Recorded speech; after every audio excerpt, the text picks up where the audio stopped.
Hello my dear students and friends. मैं अपने इस चैनल आस्पेक्ट्स ऑफ मैथमेटिक्स में सबका स्वागत करता हूं। मेरे वीडियो के इस पार्ट में शेषफल ज्ञात करने के बारे में हमने चर्चा किया है। बहुत से स्टूडेंट्स शेषफल ज्ञात करने में असुविधाजनक महसूस करते हैं, जिससे उनका बहुत सा समय व्यर्थ होता है। तो हम समय को ज़्यादा न लेते हुए शेषफल प्रमेय कैसे ज्ञात करते हैं, बहुत ही आसानी और सरल तरीके से उसको मैं बता रहा हूं। और वीडियो को बिना स्किप किए हुए देखें और प्रश्नों को हल करें, अभ्यास करें बार बार, जिससे शेषफल ज्ञात करने में आपको कोई कठिनाई न हो। तो फिलहाल चलिए हम चलते हैं, अपना पहला प्रश्न लेते हैं। शेषफल ज्ञात करने के इस वीडियो के इस पार्ट में हमारा पहला प्रश्न है, x की घात 2 प्लस 5x प्लस 7 में हमें x प्लस 8 से भाग दे करके शेषफल ज्ञात करना है। आप जैसा कि जानते हैं, विशेषकर किसी भी समीकरण में, किसी भी बीजगणितीय व्यंजक में जो हम भाग देते हैं, किसी भी बीजगणितीय व्यंजक में बीजगणित के किसी भी पद से भाग देते हैं, तो या तो भागफल शून्य आता है, या तो भागफल कोई अंक आता है, या और कुछ आता है। लेकिन ज़्यादातर मामलों में जो हम शेषफल ज्ञात करते हैं, कभी कभी शेषफल ज्ञात करने में बहुत सारी दिक्कतें होती हैं। तो इस प्रश्न में आप देखिए, यह एक्स स्क्वायर एक्स की घात 2 x square plus 5x plus 7, इसमें हमें x प्लस 8 से भाग दे करके शेषफल ज्ञात करना है। तो इस प्रश्न को हल करने के कई तरीके हैं। एक तरीका यह है कि हम एक्स स्क्वायर धन 5x धन 7 में x धन 8 से डायरेक्ट भाग दें। लेकिन हम यहाँ दूसरी प्रक्रिया अपना रहे हैं, जिससे हमें भाग देना है, हमें x प्लस 8 से भाग देना है। तो हम यहाँ मान लेते हैं कि माना x प्लस 8 बराबर हुआ 0। हम x प्लस 8 को ही 0 मान लेते हैं, और x प्लस 8 को 0 मानने के बाद हम यहाँ x की वैल्यू ज्ञात करते हैं कि x का वैल्यू कितना है। तो x बराबर हो गया, हम 8 को इधर पक्षांतर कर लेंगे और यह होगा 0 ऋण 8, और फिर x बराबर हो जाएगा 0 में से 8 घटाएंगे ऋण 8। तो x का यहाँ मूल्य हुआ ऋण 8। अब हमें शेषफल ज्ञात करने के लिए क्या करेंगे कि जो x का मूल्य ऋण 8 है, इस व्यंजक में x की जगह ऋण 8 रखेंगे तो हमारा शेषफल आ जाएगा, और फिर आप शेषफल आसानी से निकाल लेंगे। तो शेषफल बराबर होगा, क्या होगा, x की जगह ऋण 8 रखें, जो यह एक्स स्क्वायर है इसकी जगह ऋण 8 रखें, तो हो जाएगा ऋण 8 का वर्ग, हो जाएगा ऋण 8 का वर्ग। फिर यह धन है, धन का चिन्ह रखें, धन का चिन्ह रखने के बाद यहाँ आपका 5 है, यह 5 रखें, और फिर x की जगह फिर ऋण 8 रखें, x ऋण 8, यह हुआ x ऋण 8। और फिर धन है, यहाँ धन को उतार लें, और फिर 7 है, 7 को लिख लें। तो इस तरह से हमारा इतना यह हुआ। अब क्या करेंगे, ऋण 8 का वर्ग का मतलब जैसा कि आप जानते हैं, इसको आपको लिखने में कोई कठिनाई नहीं होनी चाहिए। ऋण 8 का वर्ग करेंगे, यानी ऋण 8 का वर्ग करने के लिए ऋण 8 में ऋण 8 से 2 बार गुणा करेंगे। तो जब यह गुणा करेंगे, ऋण 8 में ऋण 8 से यह गुणा करेंगे, तो यह आ जाएगा धन 64, यह हुआ धन 64। तो इसको हमने लिख लिया धन 64। और फिर 5 का ऋण 8 में गुणा करेंगे तो 5 8 40, यह होगा ऋण 40, और फिर धन 7 अपनी जगह लिख लेंगे। अब क्या करेंगे, 64 में से 40 घटाएंगे तो आपका होगा 24, 64 में से 40 घटाएंगे तो 24 होगा, और फिर धन 7 है, धन 7 को जोड़ लेंगे तो यह हो जाएगा 24 7 31, हमारा यह शेषफल हुआ 31, यह आंसर हुआ। तो इस प्रकार से आपने देखा कि भाग दे करके देने की प्रक्रिया के अंतर्गत इस बीजगणितीय व्यंजक में x प्लस 8 से भाग देने पर हमारा शेषफल हुआ 31। इसी तरह से अब एक दूसरा प्रश्न लेकर के चलते हैं और उसको लगाते हैं। दूसरा प्रश्न हमारा क्या है, दूसरा प्रश्न कुछ इस तरह से है। यह सवाल हमारा है दूसरा प्रश्न। दूसरे प्रश्न को लेकर के लगाते हैं। जैसे मान लीजिए आपका समीकरण है एक्स स्क्वायर ऋण 3x धन 11, एक्स स्क्वायर ऋण 3x धन 11 में आप x ऋण 5 से भाग दें, x ऋण 5 से भाग देने पर, तो x ऋण 5 से भाग देने पर हमारा शेषफल क्या आएगा? x ऋण 5 से भाग देने पर शेषफल, x ऋण 5 से भाग देने पर शेषफल ज्ञात करना, x ऋण 5 से भाग देने पर शेषफल ज्ञात करना। तो इसके लिए हम क्या करेंगे? एक्स स्क्वायर ऋण 3x धन 11 में भाग दे करके जो हम x ऋण 5 से भाग देंगे, तो इसे शेषफल ज्ञात करने के लिए हमें इस x का मूल्य रखना होगा, जैसा कि हमने पीछे बताया। तो x ऋण 3x धन 11 में x ऋण 5 से भाग करने के लिए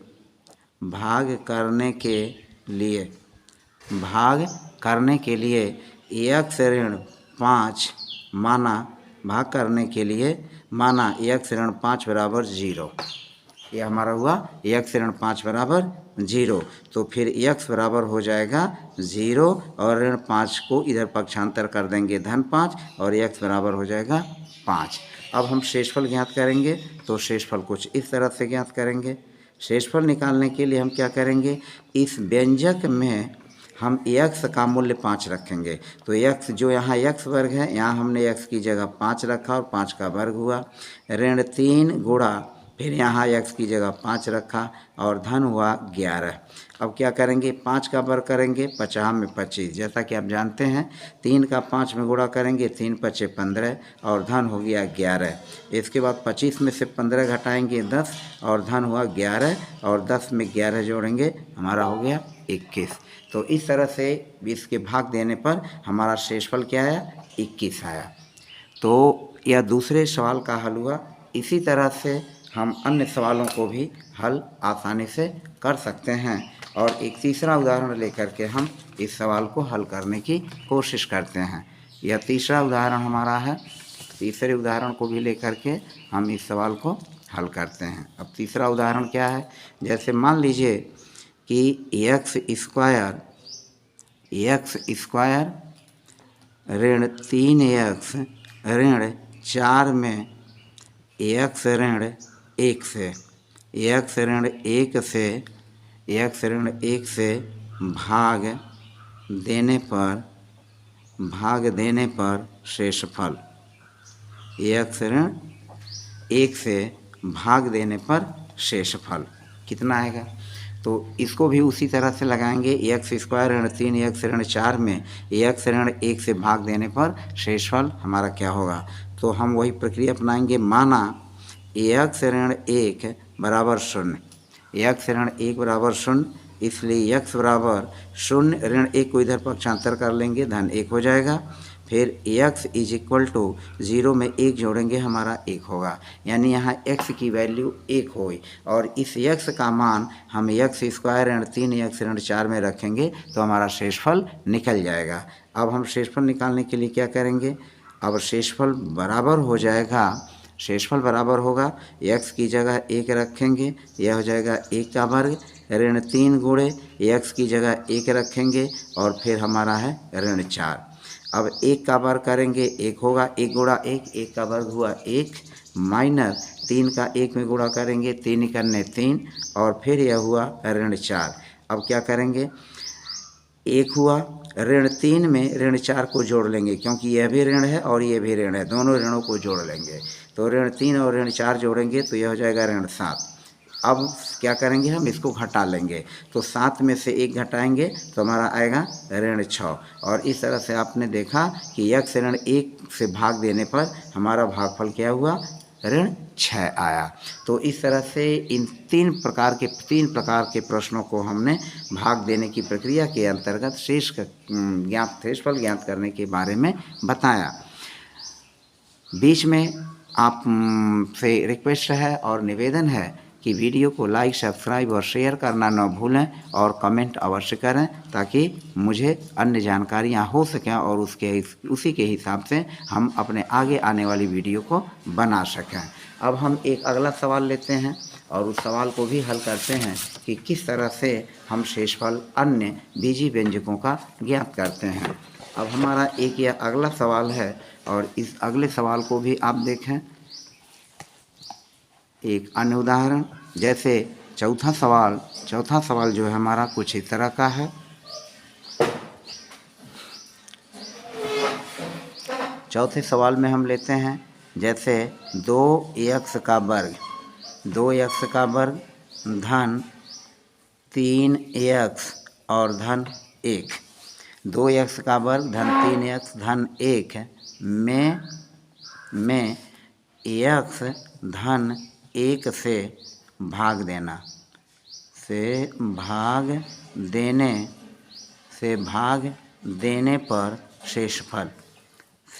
देने पर शेषफल यह कितना आता है। तो 2x² धन 3x धन 1 में x धन 1 से भाग देने पर यह शेषफल कितना होगा। तो हमने माना x + 1 = 0। फिर x बराबर हो जाएगा 0 प्लस पक्षांतर करेंगे -1 होगा।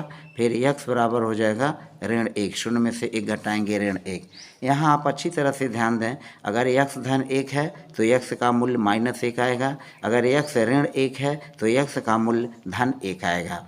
तो इस तरह से हम ऐसे भी समझ करके अपना शेषफल निकाल सकते हैं। जैसे यहाँ x धन 1 है तो x की जगह हम -1 रख करके भी शेषफल निकाल सकते हैं। फिलहाल जो विधिक प्रक्रिया है और जिस तरह से हमें लगाना है वह यही प्रक्रिया है कि हम मान लेंगे कि x धन 1 बराबर 0, फिर x बराबर 0 - 1 और फिर x बराबर होगा -1।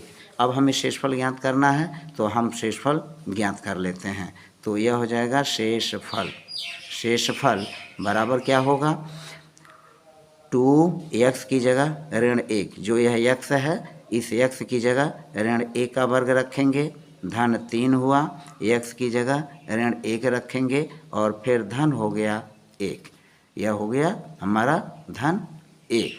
तो देखिए 2 -1 का वर्ग धन 3 -1 धन 1। अब 2 अपनी जगह रहेगा और -1 का वर्ग का मतलब हुआ -1 गुणा -1 2 बार, फिर धन 3 गुणा -1 और फिर धन 1।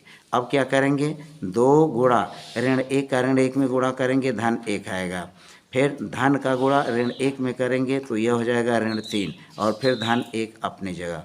3 का गुणा -1 में -3 करने 3 और धन 1 और -1 का गुणा -1 में तो धन 1 होगा। अब यह हो जाएगा, इसका हम आपस में गुणा कर लेंगे तो यह हो जाएगा 2 × 2, यह हो जाएगा -3 और धन 1 हुआ। इसका मतलब क्या हुआ कि 2 में हम 1 जोड़ लेंगे, या धन 1 है या धन 2 है। 2 में 1 जोड़ेंगे 3 और फिर होगा -3, 3 में से 3 घटाएंगे 0 हुआ। तो इस तरह से इस पूरे व्यंजक में 2x² धन 3x धन 1 में x धन 1 से भाग देने पर हमारा शेषफल क्या हुआ, 0 हुआ। और जब भी किसी बीजीय व्यंजक का शेषफल 0 होता है तो इसका मतलब होता है कि जिससे हम भाग दे रहे हैं, यानी हम x + 1 से भाग दे रहे हैं, तो यह x + 1 इस बीजीय व्यंजक का एक गुणनखंड भी है, जिसको आप आगे आने वाली वीडियो में सीखेंगे। फिलहाल इस वीडियो का मेरा मुख्य मकसद है कि आपको शेषफल ज्ञात करने की जानकारी देना। अब हमारा अगला प्रश्न है, जो 5वां प्रश्न है वह इस तरह से है और 5वें प्रश्न को भी हम इसको लेकर के हल करते हैं। यह 5वां प्रश्न हुआ, 5वां प्रश्न है, मान लीजिए है -2x² धन 7x -1, 2x² धन 7x -1 में x -2 से भाग देना है। x -2 से भाग देने पर शेषफल, x -2 से भाग देने पर शेषफल। तो अब हमें इस प्रश्न को हल करना है। अब यहाँ क्या करेंगे, माना x ऋण 2 बराबर हो जाएगा 0। माना x ऋण 2 बराबर 0, इसलिए x बराबर 0 ऋण 2 में इसको पक्षांतर कर लेंगे तो यह हो जाएगा धन 2, यानी x बराबर 0 धन 2, ऋण 2 को इधर पक्षांतर करेंगे दाईं तरफ तो यह हो जाएगा धन 2, और फिर x बराबर हमारा क्या होगा, 0 में 2 जोड़ेंगे तो 2 होगा। इस तरह से x का मूल्य हुआ 2। अब इस 2 को, x बराबर 2 को हम इस व्यंजक में रखेंगे तो हमारा शेषफल निकल जाएगा।